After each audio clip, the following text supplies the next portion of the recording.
Where's your husband and kids? Oh, right, you don't have any. That's what my sister said to me in front of our entire family. And worse, my parents laughed. Have you ever felt like you were the joke at your own family dinner? Like your existence was just some punchline to make someone else feel better? Before we continue, please hit the like button, subscribe to the channel, and turn on the notification bell for updates. Yeah, that was me last Thanksgiving. The forgotten daughter. The single one. The one who never lived up to her potential. They didn't see a woman rebuilding her life after crawling out of a divorce. They saw someone to mock, to measure themselves against. And my sister? Melissa always made sure to sharpen the knife before she twisted it. But here's the thing, you can only push someone so far before they snap.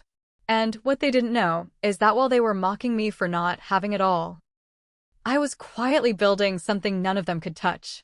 That night, they expected me to laugh it off, to shrink, to take it. But I didn't. Because I'd come prepared.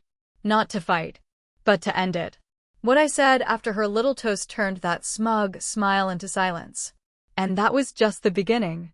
You ever walk into a room and immediately feel like you don't belong there? That was me walking through the front door of my parents' house like an outsider invited by mistake. The smell of roasted turkey and cinnamon hit me, but it didn't feel warm. It felt staged. Like the whole night had been scripted without me in mind. My sister Melissa was already holding court in the living room. Perfect hair. Perfect pearls. Perfect life. She looked up, flashed her fake smile, and said, "Oh look, Emily made it. All by herself." The room chuckled. Lightly. Like background laughter from a sitcom. Did they even know how hard it was for me to show up this year? How much it took just to walk into that house again? Melissa's kids ran up to her, hugging her legs like she was some kind of Disney princess. My parents, Janice and Mark, didn't even look up from carving the turkey. "Hey, sweetie," Mom said over her shoulder. "Glad you could finally come." Finally? I was 10 minutes early. It's always been like this. Melissa was the overachiever. Lawyer. Mom. Married to a guy with a country club membership. Me? I was the one who dropped out of law school, got married young, got divorced faster. To them, I was the cautionary tale. The background noise in Melissa's success story. But I didn't come here to fight. Not yet. I came to watch. To listen. Because I knew Melissa couldn't help herself. And when she finally slipped up, I'd be ready. Some people throw punches with their fists. Melissa? She uses her wine glass. It started subtle, like it always does with her.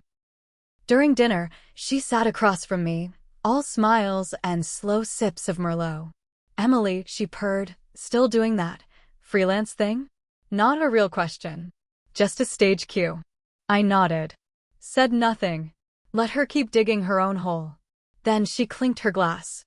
A sharp little ting that made the room go quiet. "I just want to say how grateful I am," she said, standing. "For my amazing husband, my beautiful children, my incredible career, and most of all." Her eyes locked on mine. For the reminder that not everyone's life turns out the way they planned. Right, Em? The room chuckled. Nervously. I forced a smile. She wasn't done. "I mean, where's your husband?" "Oh right, you don't have one." A pause. "Kids?" "Nope." She looked around. "But hey, at least you're showing up. That's a step." Then the worst part. My dad laughed. My mom shook her head and smiled, like I was some sitcom punchline they'd heard before. And for a moment, I almost broke. I felt 12 years old again. Small. Outnumbered. But then I remembered something. Something Melissa didn't know. And suddenly, I wasn't hurt anymore. I was calm. Because if she thought that toast was the climax of the night, she was about to find out it was just the opening act. You ever feel a switch flip inside you? Like 1 second you're the joke and the next you're holding the mic? I stood up. Slowly. Calmly. My fork hit the plate with a light tap. Melissa smirked, still holding her glass like she'd won. The queen of the room. And I said, "Where's my money?" "Oh right, you've been supporting me." "Until today." Silence.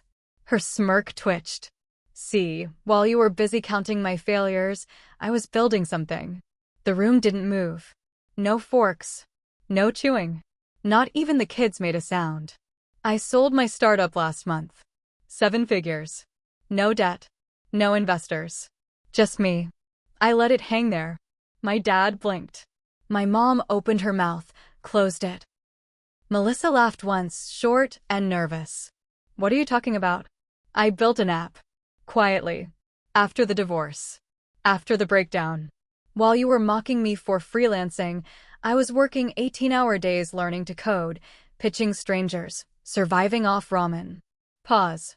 And last Friday, the wire hit. 7 figures. I could see it, the shift.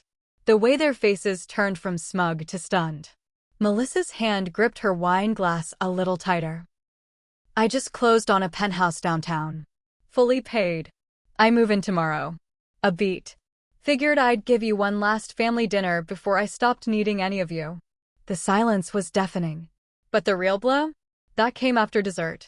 Ever seen someone unravel without saying a word? After dinner, I slipped away to the hallway to grab my coat. The air felt lighter. But then, footsteps. Melissa. She shut the door behind her like we were about to have a sisterly heart-to-heart. Really, Emily? She said, arms crossed. You think throwing money around makes you better? I turned to face her. Calm. Steady. No, I said.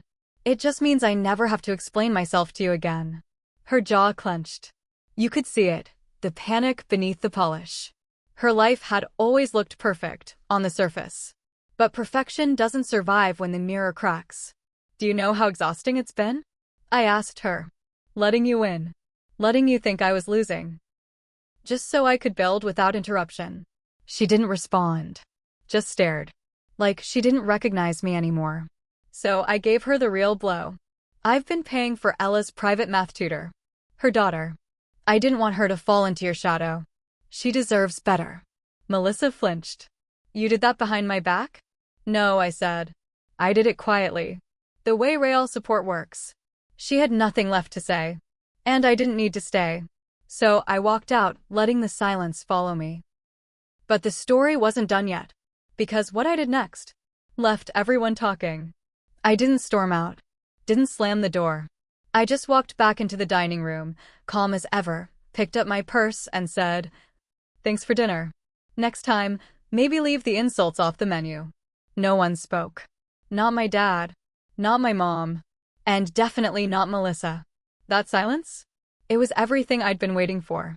Years of eye rolls, dismissive smirks, quiet digs, loud judgments, undone in a single night. But I didn't feel triumphant. I felt free. Because it was never about revenge. It wasn't even about proving them wrong.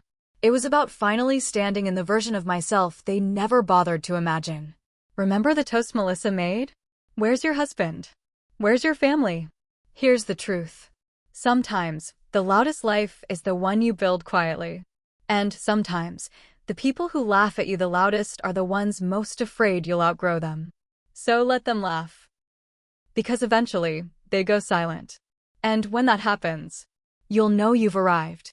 If you've ever been underestimated, mocked, or told you'd never make it, drop a comment. Say, still standing. Because sometimes, just showing up is the beginning. But rising above? That's the end they never see coming.